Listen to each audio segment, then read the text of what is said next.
As summer approaches, many parents may be wondering how to keep their children's learning on track during the break from school to prevent summer brain drain. Well, Jill Johnston, the director at Sylvan Learning Center, Fort Wayne, is here to share some tips. Good morning, Jill.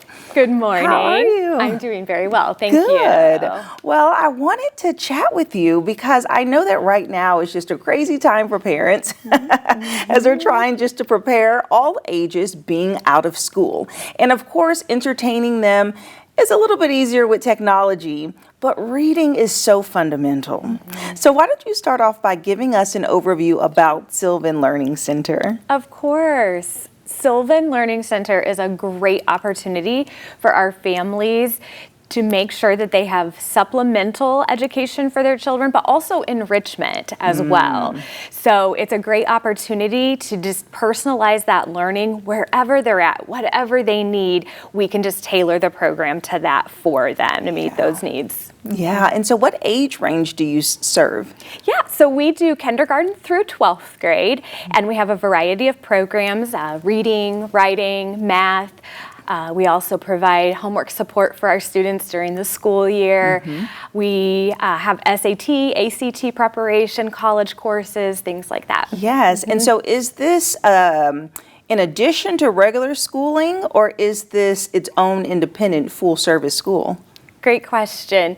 Actually, we are in addition to school. So we do not look at ourselves as something to replace school. We want this to be in addition to what they're doing. So students will attend during the evening at the school year. We try to provide flexible hours, Saturdays, and things like that to make it easy for all the families.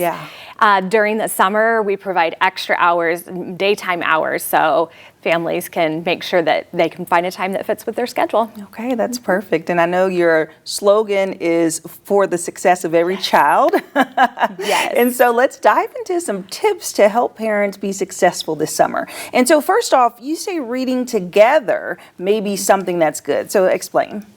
Absolutely. One of the best things that any parent can do is read with their child. It does not matter what age they are. From the time they're sitting on your lap as a little child to when they're grown up, you can read books together and talk about them. You could have your own little book club at home, things like that. The best thing that you can do is make sure you're reading every single day with your child, or that they're reading every single day. That is going to keep up their reading skills and the comprehension skills that they need. Just like we practice to do sports and things like that, it's not any different with reading and math. We have to exercise our brain and keep it going so that we can use it efficiently. Ah, that's good. And so with keeping it going and doing it every day, how do you make it fun? Surprisingly, parents think that is very complicated to have fun. And I often hear the phrase, well, I'm not a teacher. I don't know how to do that. So we just remind them that you are a teacher. You're your child's first teacher, actually. You're teaching them about life, but incorporate it into everything that you're doing. So whether you're at the pool, whether you're traveling, whether you're at home playing in the backyard, it does not matter where you're at. You can incorporate it into everything that you're doing. And we can always provide options for parents. If they need some ideas, we can provide those. Yeah, and I love what you said about changing the scenery, change the atmosphere, go outside, do it by the pool, read in the car, read, in different rooms, make it fun, or like do a scavenger hunt where you find a book and read some of it. Exactly, and that is something that we suggest actually. A lot of parents want a way to kind of have some ideas. So, I mean, you can easily print something off or make it yourself. It doesn't have to be anything special, but exactly like what you were saying too, just, read in bed, read in your pajamas, read outside, read wearing your sunglasses. You wouldn't believe just those small little changes where your child's reading and how they're reading makes it a little more exciting and fun. Right. So, yeah, and as we said at the beginning, brain drain, so you don't want to like overdo it. So how do you make it short and sweet while still accomplishing enough time for reading each day? Absolutely.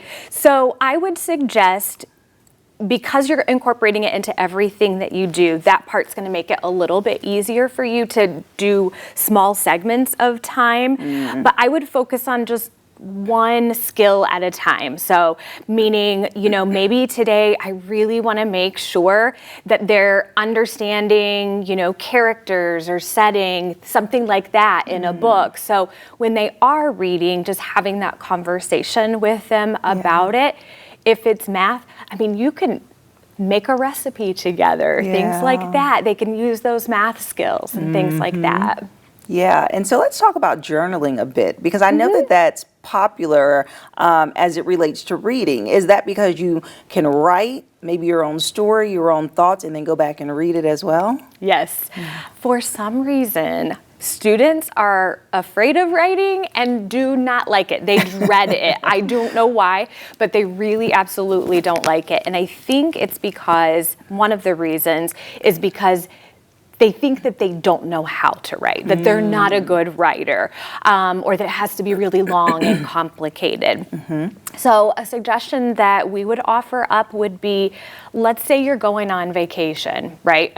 Most people are doing something over the summer. So you're on vacation.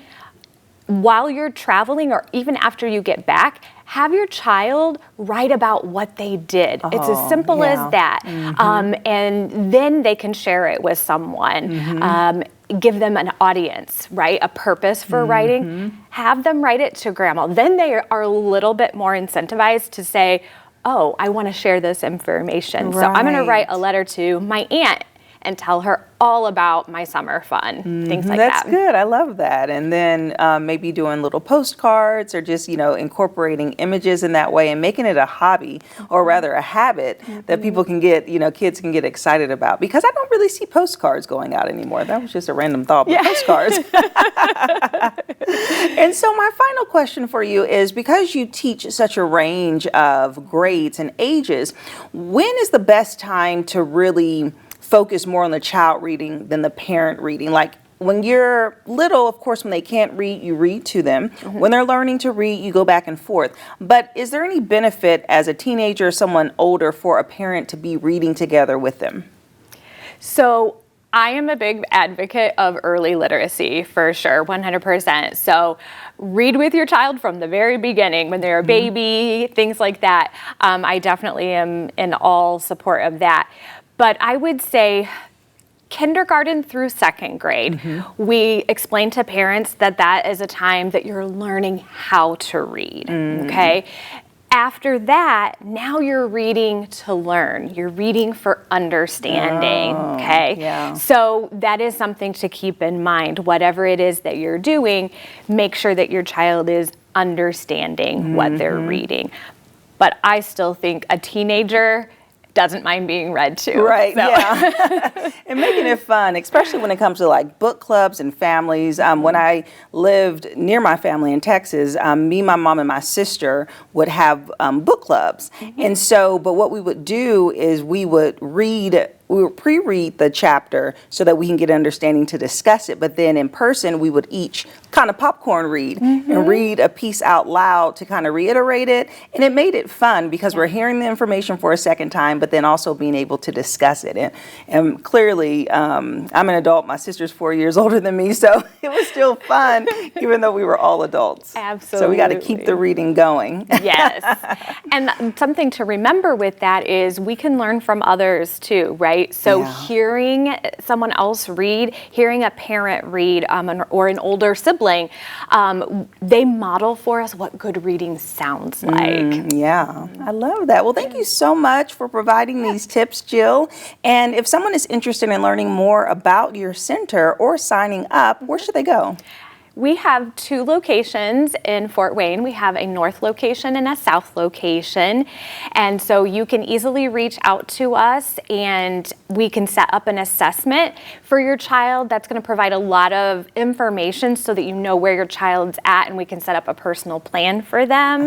That would be the first step. And we actually have a discount on assessments and tuition options right now going on until June 15th. So trying to make it a little easier for our families to get in for the summer. Okay, wonderful. Thank you, Jill. Thank you. And if you'd like more information about Sylvan Learning Center, we'll have their website listed below, and I'll see you after the break.